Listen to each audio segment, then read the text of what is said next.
Riddle me this. There's a case in New Jersey where an L&D nurse comes on shift, and as she gets report and begins to go about her day, discharging, doing assessments and all that, one of the moms that she's taking care of comes to her and tells her that the baby that she just breastfed is not her baby.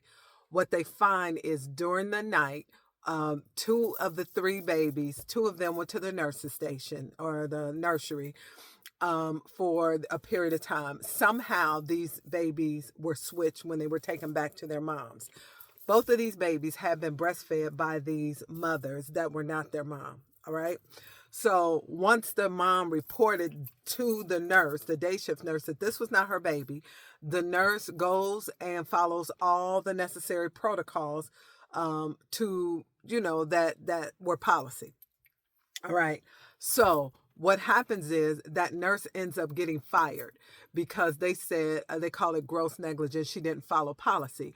What the nurse says is that she followed what was the normal practice. And the normal practice is if you do not separate mom and baby, you do not have to check the ID bands that's on mom and baby. You just have to make sure that the name on the bassinet, the card on the bassinet matches. And she said that's what she did. Now, my question to you is, one, is there a difference between practice and policy? Because this nurse is saying, I have never done that the whole time I've been here. And this is what I teach when I orient new nurses. Should she have known what the policy is? And should she be held responsible if this is not what the normal practice on the unit is? So she got terminated and the night shift nurse got terminated. We talk about advocating for your patients. Clearly, she advocated and she did all the things and she put everything in place that she needed to make this right, including telling leadership. And there was some kind of breastfeeding protocol that she had to go, the babies had to go through to be tested.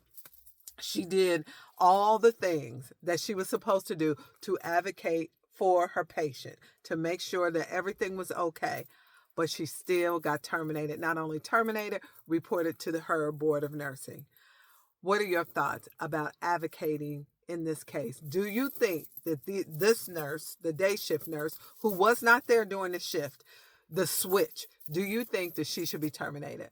Let me know your thoughts.